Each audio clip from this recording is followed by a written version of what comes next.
volta no segundo bloco com a diretora teatral Nanaia de Simas. Nanaia, nós estávamos falando sobre os projetos, você estava falando que estava à frente de um projeto. A educação em Sorocaba é um dos campos onde existem políticas públicas bem definidas e claras.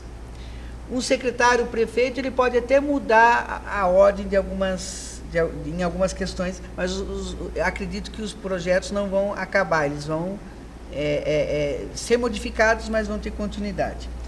Já na cultura, né, não existe muito essa continuidade. O que é que podemos e como podemos reverter essa situação? Bom, nós temos uma Secretaria da Cultura nova. Nós não tínhamos uma Secretaria da Cultura, batalhamos muito para desmembrá-la da Secretaria da Educação, com o intuito principalmente de uma autonomia e de verba própria, né? Porque a cultura ficava dependendo do FACED para ter algum tipo de apoio.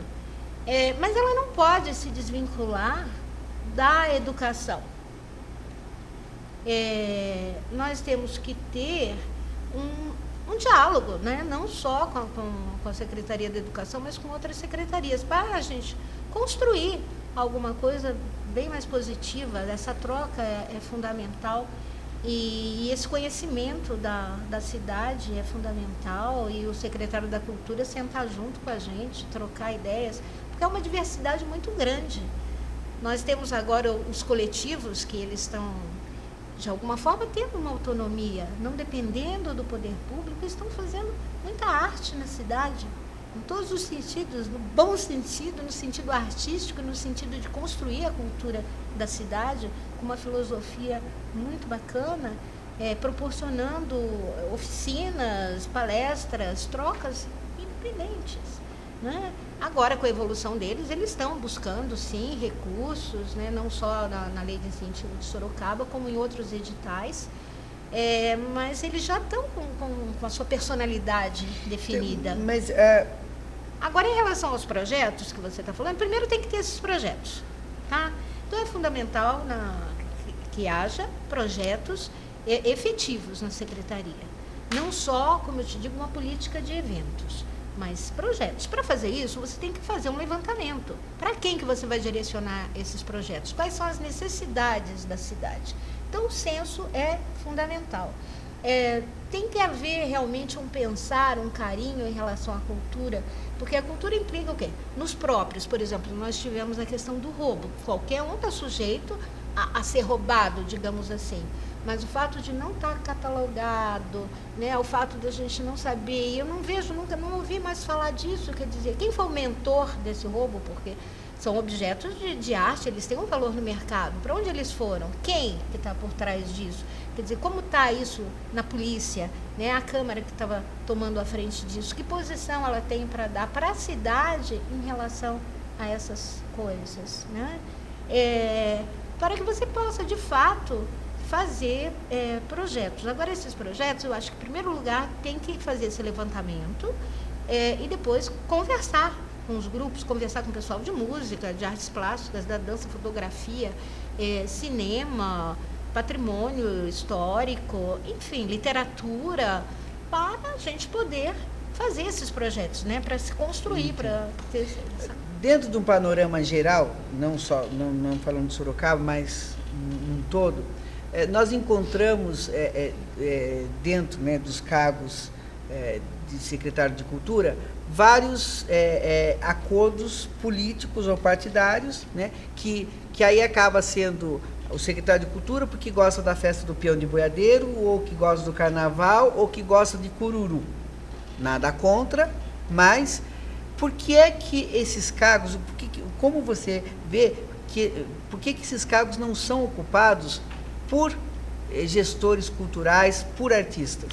O que leva os políticos sempre desprezar a classe artística quando se tem que ter o pensamento artístico?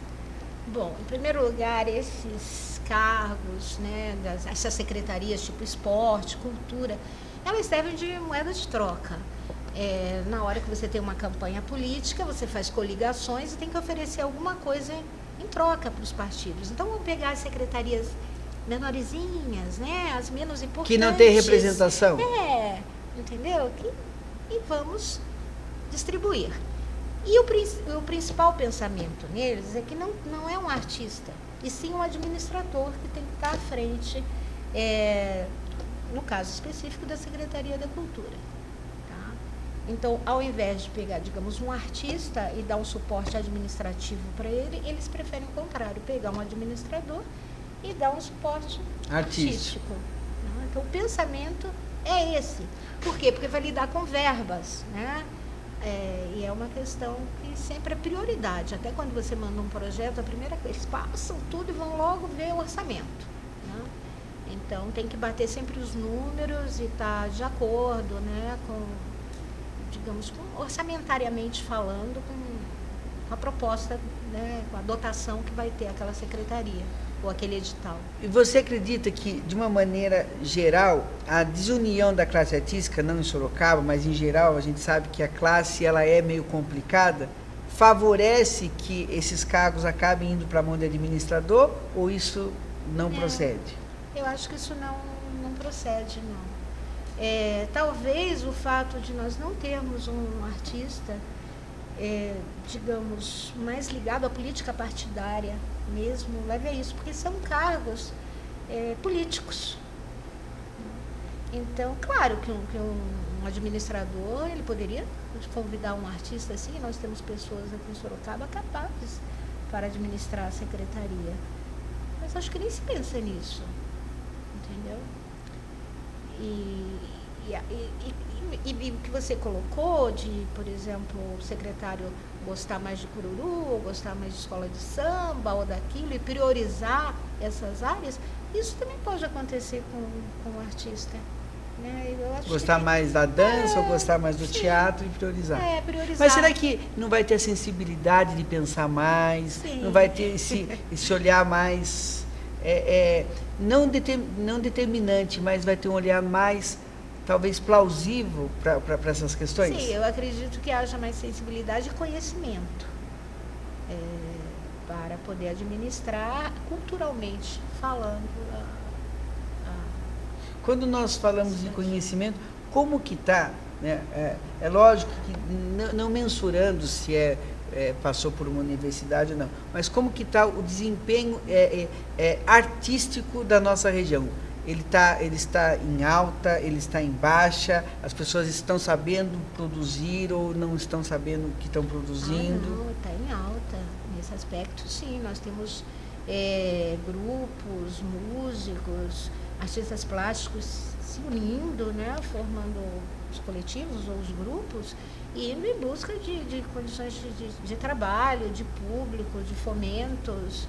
Acho que sim, atentar uma evolução muito grande nesse aspecto, da profissionalização da arte. É uma impressão minha, ou a região deu um salto muito grande, teve um salto muito grande pelos artistas plásticos e pelos músicos, e a classe teatral meio que baixou. É impressão ou não?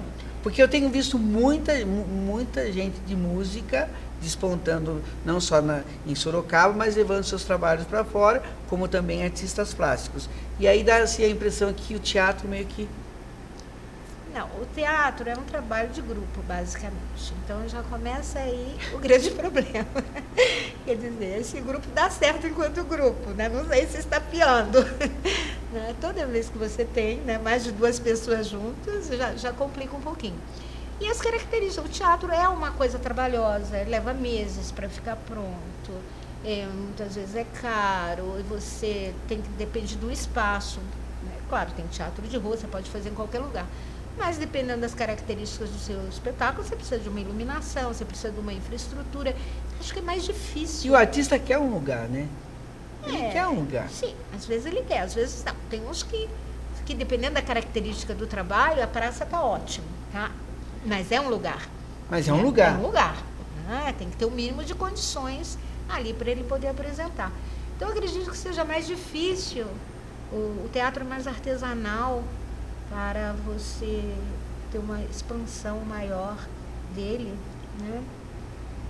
E, não sei, talvez o espetáculo de música pode se repetir mais vezes, né? Tem os bares que abrem as portas, quer dizer, abrem as portas não, os artistas acabam, digamos, valorizando o bar num aspecto cultural e atraindo a clientela. É uma troca, né? Uma via de mão dupla. Então, mas você tem um espaço, mas tem um mercado. Mas você percebe isso também? Que tem muita gente fazendo música, muitos artistas plásticos, e parece que o movimento teatral, entendeu? É um aqui, um ali.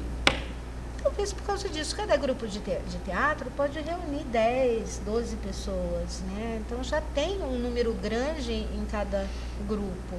E eu acredito que não, que até o fato da Uniso ter o Arte e Educação nos primeiros anos mais voltados para o teatro, permitiu, né, a profissionalização e o surgimento de muitos atores, diretores, cenógrafos aqui na cidade. Mas eu penso que essa característica, os grupos reúnem um número maior de pessoas, não é? E o trabalho é mais exigente, mais demorado, depende desses aspectos. A questão do mercado também, talvez tenha mais mercado para música, né? Como eu te falei, dos barzinhos, além dos shows em teatro, e não tenha tanto esse mercado para o teatro, o que dificulta também a sua expansão. Nós tínhamos que ter uma política também da formação de público, que consuma a nossa arte, porque se convive muito bem em Rio, São Paulo, com os espetáculos grátis e os espetáculos pagos. E aqui você vê uma dificuldade disso. Tem que pagar? Eu desliguei meu telefone. Tem que pagar? Então, acho um absurdo ter que pagar, você entendeu? Querem por quê? Talvez tenham acostumados a ter de graça, né, via SESI, via SESC, Grande Hotel, e tem essa dificuldade de querer pagar.